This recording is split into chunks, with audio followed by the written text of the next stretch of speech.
जय माता दी। नमस्कार दोस्तों, स्वागत है आप सभी का हमारे YouTube चैनल लक्ष्मी शर्मा की कहानियां पर। ओम नमः भगवते वासुदेवाय। प्रिय भक्तजनों, पिछले अध्याय में आप सभी ने सुना था कार्तिक मास कथा अध्याय 22 से लेकर 26 तक, और आज आप सभी सुनेंगे कार्तिक मास कथा अध्याय 27वां से लेकर 31वां अध्याय तक। 27वां अध्याय। गणों ने कहा, विष्णुदास एक दिन भोजन तैयार करके भक्ति में तत्लीन था।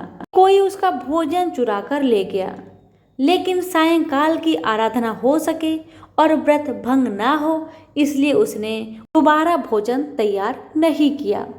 नारद जी ने कहा, हे राजन, इस तरह लगातार 7 दिन तक कोई दूसरा उसका भोजन चुराता रहा। तब वह हैरान होकर सोचने लगा, यह तो बड़ी विचित्र घटना है। न जाने कौन हर रोज मेरा भोजन चुराकर ले जाता है। फिर भी इस देव स्थान को छोड़ना नहीं चाहिए। अगर मैं भोजन बनाकर खा लेता हूँ तो देर हो जाएगी और पूजा छूट जाएगी। अतः मुझे भोजन बनाकर तुरंत खाना नहीं चाहिए।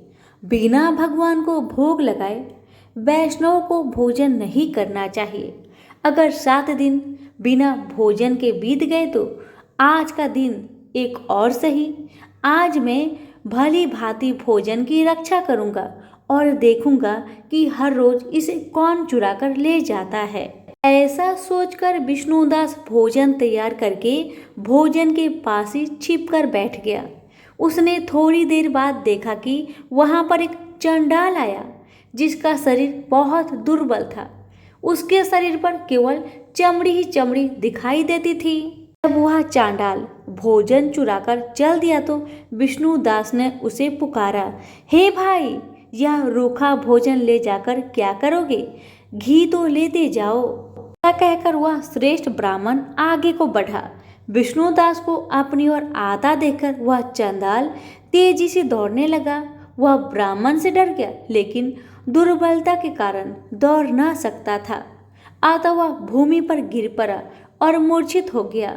चांडाल को मूर्छित देख विष्णुदास लपक कर उसके पास पहुंचा और उसने अपने वस्त्र से उस पर हवा करने लगा। और इसके बाद उसने जो कुछ देखा उसे देखकर वह आश्चर्यचकित रह गया। उसने देखा कि उसके सम्मुख शंख, चक्र, गदा, पद्म, पीतांबरधारी चतुर्भुज रूप अलसी के फूल के समान कांति वाले वक्ष में कोतुम माला से सुशोभित साक्षात श्री भगवान विष्णु खड़े हैं। भगवान का दर्शन करके स्वास्तविक भाव से युक्त वह श्रेष्ठ ब्राह्मण की स्तुति तथा प्रणाम कुछ न कर सका।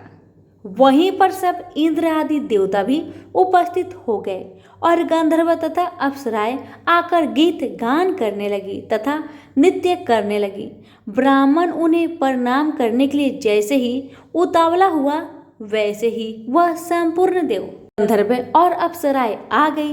विष्णु भगवान ने अपना स्वरूप ब्राह्मण को प्रकट कर उसका आलिंगन किया और दिव्य विमान में बैठाकर उसे बैकुंठ ले गए। दिव्य विमान में ब्राह्मण को विष्णु के साथ जाते हुए चोल राजा ने भी देखा। उसने अपने गुरु आचार्य मुग्दल को कहा कि मैंने जो यज्ञ आदि किए हैं वे सब व्यर्थ हुए। जितनी दान दक्षिणा मैंने ब्राह्मणों को दी वह असफल हुए। विष्णु भगवान के दर्शन नहीं हुए। विष्णुदास ब्राह्मण ने केवल श्रद्धा से भक्ति की। उसके प्रभाव से विष्णु भगवान ने आकर उसको दर्शन दिए। इसलिए भक्ति ही सर्वोपरि है। मुझे भगवान के दर्शन के लिए राजकाज त्याग कर भक्ति करनी चाहिए। राजा के कोई पुत्र न होने के कारण उसने अपने भांजे को राजगद्दी का अधिकारी बना दिया और आप विष्णु भगवान की भक्ति करने लगा। बहुत काल तक भक्ति करने के बाद भी विष्णु जी ने दर्शन नहीं दिए तो वह अग्नि कुंड में कूद पड़ा। अग्नि में प्रकट होकर विष्णु भगवान ने राजा को गोदी में उठा लिया। कहा, मैं तेरे त्याग और भक्ति से बहुत प्रसन्न हूँ। उसका आलिंगन कर उसको दिव्य विमान में अपने साथ बैठाकर बैकुंठ में ले गए। विष्णु जी ने अपने समान रूप वाले ब्राह्मण को पुण्यशील और राजा चोल को सुशील नाम देकर दोनों को अपना द्वारपाल बना लिया। प्रेम से बोलिए लक्ष्मी नारायण की जय। 27वां अध्याय समाप्त हुआ। आप सुनेंगे 28वां अध्याय। धर्मदत्त ने पूछा, हे देवराज, जय और अजय ने अपने पूर्व जन्म में ऐसा कौन सा पुण्य कार्य किया जिससे भगवान विष्णु का रूप धारण करके वह उनके द्वारपाल हुए? प्राचीन काल में ब्रीना बिंदु की पुत्री देवहूति से कर्दम ऋषि द्वारा केवल देखने मात्र से ही 2 सुंदर बालक उत्पन्न हुए। उनमें से बड़े का नाम जय और छोटे का नाम अजय हुआ।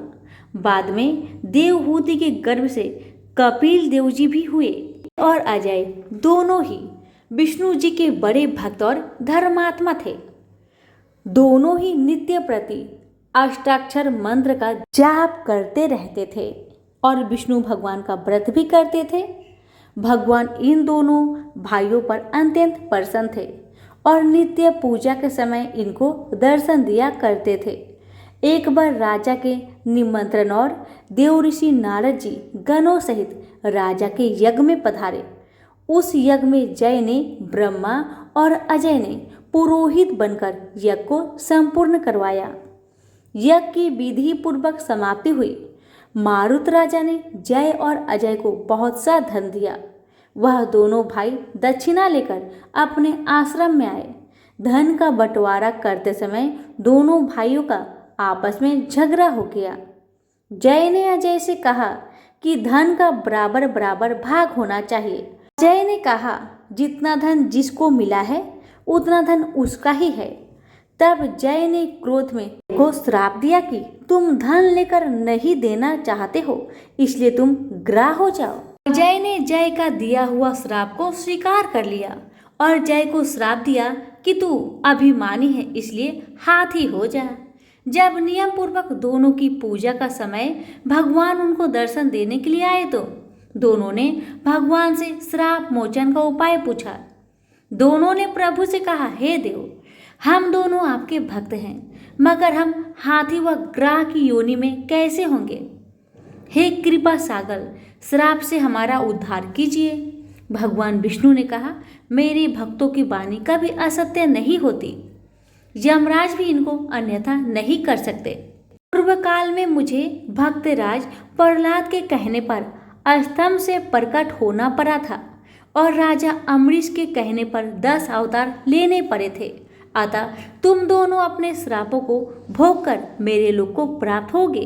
न कहकर विष्णु जी अंतर ध्यान हो गए। फिर वह गंडकी नदी के किनारे मगर और हाथी हुए। पूर्व जन्म का स्मरण रहने के कारण वे इस योनि में श्री विष्णु जी का व्रत नियम से किया करते थे। एक दिन कार्तिक की पूर्णमासी को वह हाथी स्नान करने को गंडकी नदी में गया। तब पिछले जन्म के श्राप स्मरण करके मगर ने हाथी का पांव पकड़ लिया। तो हाथी ने विष्णु भगवान का स्मरण किया। फिर क्या था, तुरंत शंख चक्र गदा पद्मधारी भगवान ने अपने सुदर्शन चक्र द्वारा उन दोनों को अपने जैसा रूप देकर उन्हें वैकुंठ में ले गए। उसी दिन से उस स्थान का नाम हरि क्षेत्र प्रसिद्ध है। चक्र के आघात से वहां के पत्थरों में भी चिन्ह बने हुए हैं। वह दोनों जय और अजय के नाम से आज तक संसार में प्रसिद्ध है। हे प्रिय, आपने विष्णु जी के द्वारपालों के संबंध में जो प्रश्न किया था उसका विस्तृत उत्तर मैंने दिया है। इसलिए हे द्विज, तुम भी ईर्ष्या और देश को त्याग कर नित्य भगवान विष्णु का पूजा व्रत करो। जगत के प्रत्येक जीव को समदृष्टि से देखो। तुम मकर मेष की संक्रांति में नित्य प्रातः स्नान किया करो, तुलसी वन की रक्षा किया करो, एकादशी व्रत किया करो, गौ ब्राह्मण वैष्णव की सेवा के लिए हर समय तैयार रहा करो। व्रत करने वालों को मसूर की दाल और बैगन की साग को भी प्रयोग न करना चाहिए। हे धर्मदत्त, ऐसा करने पर तुम शरीर त्याग कर हम लोगों के समान गति पाओगे। भगवान विष्णु को प्रसन्न करने वाले इस व्रत के समान फल देने वाला तीर्थ, दान और यज्ञ दूसरा कोई नहीं है। हे ब्रीप, तुम धन्य हो क्योंकि तुमने विष्णु को प्रसन्न करने वाला व्रत किया है, जिसका आधा फल तुमने कलहा को दिया है। उसके बाद हम कलहा को बैकुंठ में ले जा रहे हैं। नारद जी ने कहा, हे राजन, इस प्रकार धर्मदत्त को विष्णु भक्ति का उपदेश देकर कलहा को साथ लेकर विष्णु के पार्षद बैकुंठ को चले गए और धर्मदत्त भी उनके आदेश अनुसार विष्णु के व्रत में तल्लीन हो गया। जब उसका देहांत हुआ तो वह अपनी स्त्रियों के साथ विष्णु लोक को गया। हे राजन, कोई भी प्राणी प्राचीन काल के इस इतिहास को कहता और सुनता है, वह अंत में विष्णु लोक को प्राप्त होता है। प्रेम से बोलिए लक्ष्मी नारायण की जय। यहीं पर कार्तिक मास कथा अध्याय 28 समाप्त हुआ। अब सुनेंगे 29वां अध्याय।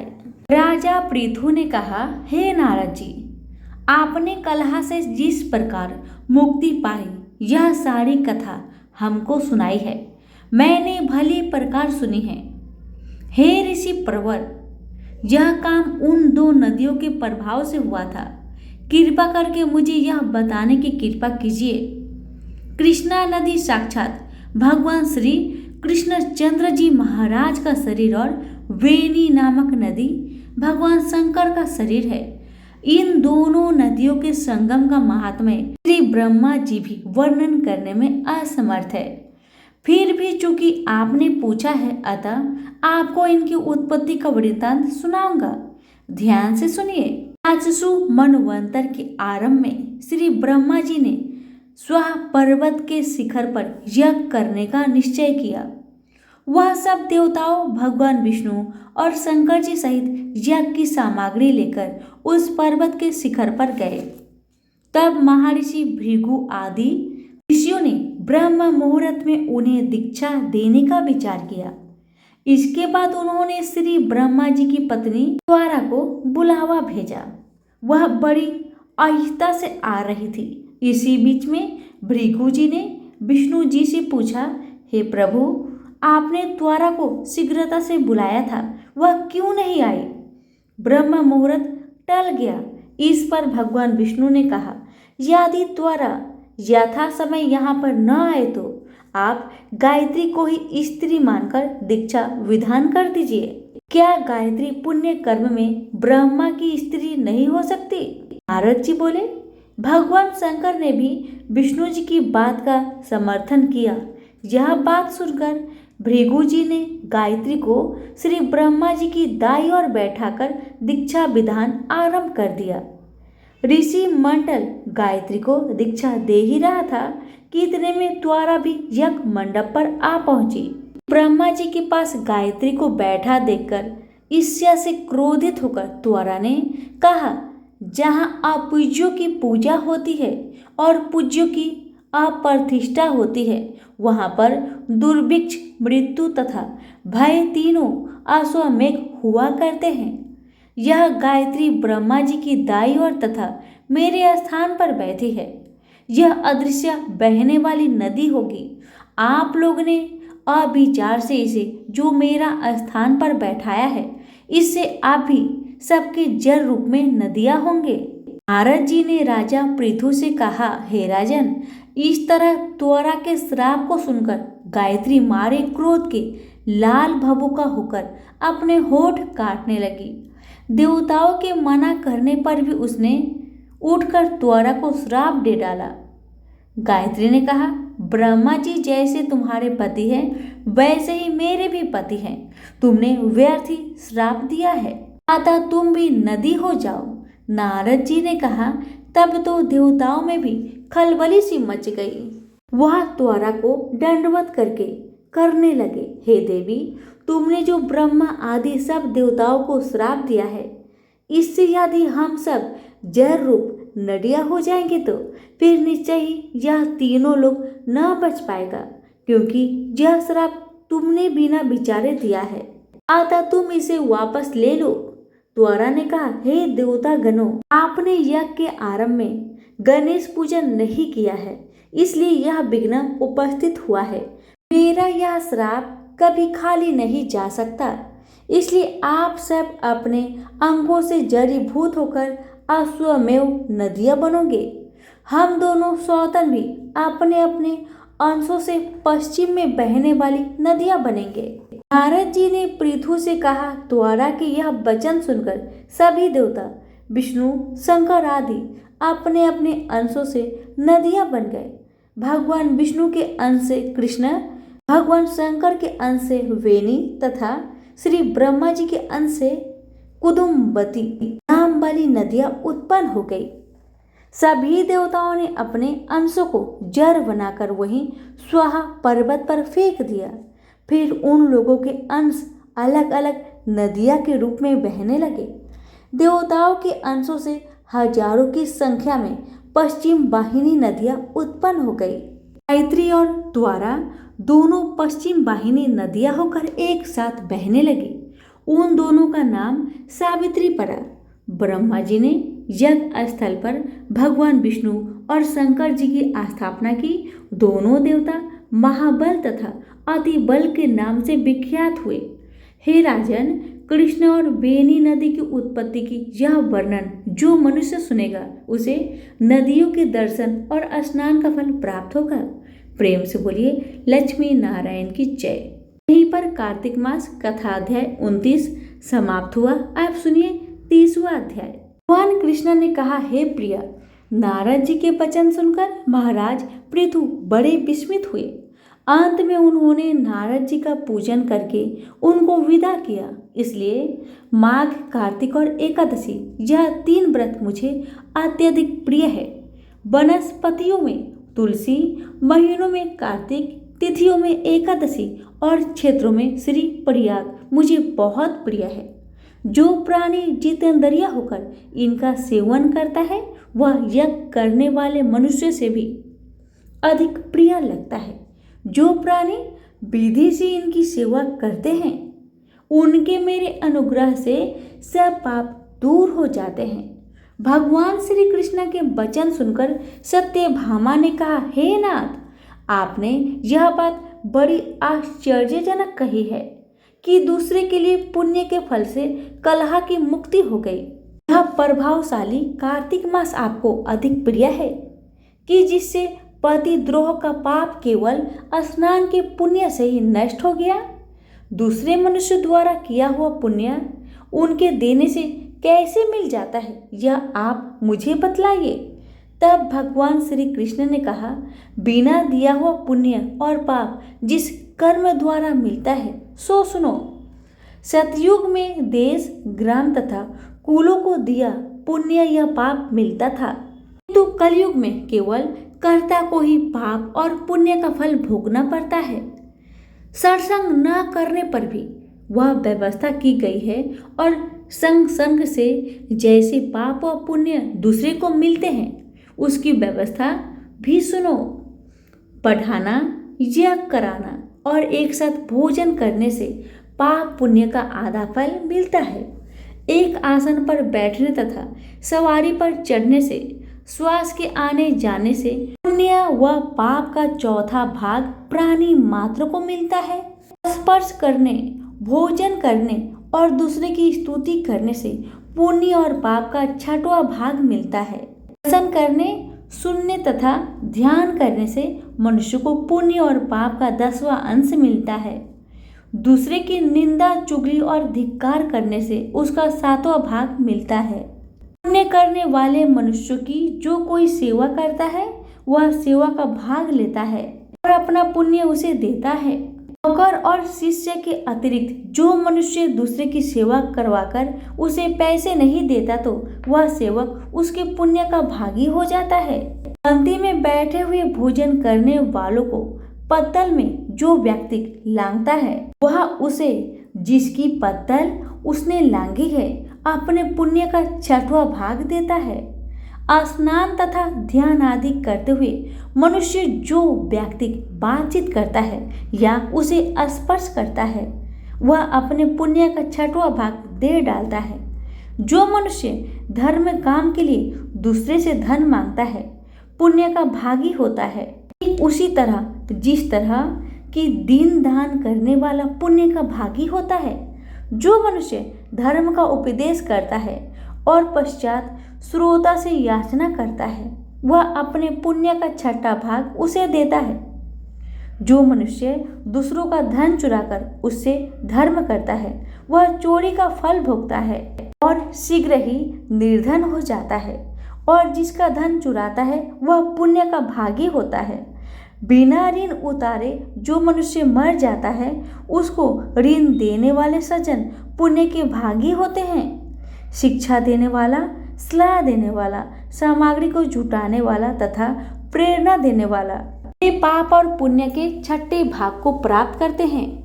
राजा प्रजा के पाप पुण्य के अष्टांश का भोगी होता है। गुरु शिष्यों का, पति पत्नी का, पिता पुत्र का, स्त्री पति के लिए पुण्य का छठा भाग पाती है। पति को खुश करने वाली आज्ञाकारी स्त्री पति के लिए पुण्य का आधा भाग ले लेती है। जो पुण्य आत्मा पराये लोगों को दान करते हैं, वह उनके पुण्य का छठा भाग प्राप्त करते हैं। जीविका देने वाला मनुष्य जीविका ग्रहण करने वाले मनुष्य के पुण्य के छठे भाग को प्राप्त करता है। इस प्रकार दूसरे के लिए पुण्य अथवा पाप बिना दिए भी दूसरे को मिल सकते हैं, किंतु यह नियम जो कि मैंने बताए हैं, ये कलयुग में लागू नहीं होते। कलयुग में तो एकमात्र कर्ता को ही अपने पाप व पुण्य भोगने पड़ते हैं। इस संबंध में एक बड़ा पुराण इतिहास जो कि पवित्र भी है और बुद्धि का देने वाला भी कहलाता है। ध्यान से सुनो, प्रेम से बोलिए श्री कृष्ण भगवान की जय। यहीं पर कार्तिक मास कथा अध्याय 30 समाप्त हुआ। अब सुनिए 31वां अध्याय।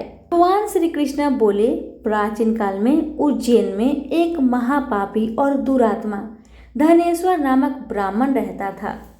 वह रस, चमड़ा और कंबल आदि का व्यापार करता था। वह वेश्यागामी और मदपान आदि बुरे कर्म करता था। चूंकि वह रात दिन पाप में रत रहता था, इसलिए वह व्यापार में नगर नगर घूमता रहता था। एक दिन महिष्मती पुरी, जो राजा महिष ने बसाई थी, इसलिए वह राजा के नाम से ही विख्यात थी। उस नगरी के पास ही पाप नाशिनी पुण्यकारिणी भगवती नर्मदा बहती थी। उस नदी के किनारे देश देशांतर से आए यात्री कार्तिक व्रत करने को कुछ दिन के लिए ठहरा करते थे। उन कार्तिक व्रत करने वाले प्राणियों को वहां ठहरा देखकर वह दुष्ट धनेश्वर भी इधर उधर घूमता हुआ एक मास के लिए वहां ठहर गया। अपने माल को बेचता हुआ वह नर्मदा नदी के तट पर घूमता हुआ ब्राह्मणों को देव पूजा में रत देखता था। वह देखता कि कोई तो ग्रंथ पढ़ रहा है और कोई सुन रहा है, कोई भागवत कीर्तन कर रहा है, कोई भजन सुन रहा है, कोई ध्यान में लीन है और कोई तुलसी की माला धारण किए है। बस इसी तरह वह भगवत भक्तों के बीच में रहा और वैष्णवों के दर्शन करता रहा, उनको स्पर्श करता रहा, उनसे वार्तालाप करता रहा। वह कार्तिक के व्रत की उद्यापन विधि तथा जागरण को भी देखता रहा। उसने पूर्णिमा के व्रत को भी देखा कि व्रती ब्राह्मणों तथा गौओं को भोजन करा रहे हैं, उनको दक्षिणा आदि भी दे रहे हैं। नित्य प्रति भगवान शंकर की प्रसन्नता के लिए होती दीपमाला भी देखी। त्रिपुर नामक राक्षस के तीनों पुर को शंकर जी ने इसी स्थिति को जलाया था। इसलिए शिव जी के भक्त इस तिथि को दीप उत्सव मनाते हैं। जो मनुष्य मुझ में और शंकर जी में अंतर मानता है, उसकी सारी क्रियाएं निष्फल हो जाती है। धनेश्वर वहां की पूजा विधि देखता हुआ इधर उधर घूम रहा था। उसे काले सर्प ने डस लिया और वह भूमि पर गिर पड़ा। उसकी यह दशा देखकर वहां के दयालु भक्तों ने उसे चारों ओर से घेर लिया। उसके मुख पर तुलसी दल मिश्रित जल के छींटे देने लगे। जब उसके प्राण निकले तो यमदूत उसे बांधकर कोरों से मारते हुए यमपुरी को ले गए। ये देख चित्रगुप्त ने यम से कहा, इसने बाल्यकाल से लेकर आज तक बुरे कर्म ही किए हैं। इसके जीवन में पुण्य तो लेश मात्र भी दिखाई नहीं देता। यदि मैं पूरा 1 वर्ष आपको सुनाता रहूं तो इसके पापों की सूची समाप्त नहीं होगी। यह महापापी है, अतः इसको एक कल्प तक घोर नरक में डालना चाहिए। चित्रगुप्त की बात सुनकर यमराज ने बड़े क्रोध में आकर उसे अपना काल नेमी के समान भयंकर रूप दिखाते हुए अपने अनुचरों को आज्ञा देकर कहा, हे प्रेत सेनापतियों, इस दुष्ट को मुकद्दरों से मारते हुए कुंभी पाक नरक में डाल दो। सेनापतियों ने मुकद्दरों से उसका सिर फोड़ते हुए कुंभी पाक नरक में ले जाकर खौलते हुए तेल के कराव में डाल दिया। प्रेत सेनापतियों ने उसे जैसे ही तेल के कराव में फेंका तो लपलपाती हुई आग अपने आप ठंडी हो गई। इस प्रकार प्रहलाद को अग्नि में डालने से वह ठंडी हो गई थी। वह विचित्र घटना देखकर प्रेत सेनापतियों ने यमराज के पास जाकर सब हाल कहा। यमराज भी आश्चर्यचकित हो धनेश्वर को अपने पास बुलाकर स्थिति पर विचार करने लगे। उसी समय नारायण नारायण का कीर्तन करते हुए देव ऋषि नारद जी वहां आ पहुंचे और यमराज से कहने लगे, हे यमराज, यह ब्राह्मण नरक में डाले जाने की योग नहीं है, क्योंकि इसने अंत समय में कुछ शुभ कर्म किए हैं जो कि नरक यातना को कष्ट करने वाले हैं। जो लोग भगवत भक्त का दर्शन करते हैं, उनसे वार्तालाप करते हैं और उनका स्पर्श करते हैं, उन्होंने चाहे कोई पुण्य कर्म ना किया हो, सहज ही वह स्वर्ग के अधिकारी हो जाते हैं। अतः धनेश्वर भी पुण्य आत्माओं के संग वह स्पर्श से स्वर्ग का अधिकारी हो गया है। अतः यह पुण्य आत्मा है, इसे यक्ष योनि दो और इसे केवल पाप भोग करने वाले नरक दिखा दो। भगवान श्री कृष्ण ने कहा। जब नारद जी ऐसा कहकर चले गए तो धनेश्वर को पुण्य आत्मा समझते हुए यमराज ने दूतों को उसे नरक दिखाने की आज्ञा दी। प्रेम से बोलिए विष्णु भगवान की जय। यहीं पर कार्तिक मास कथा अध्याय 31वां समाप्त हुआ।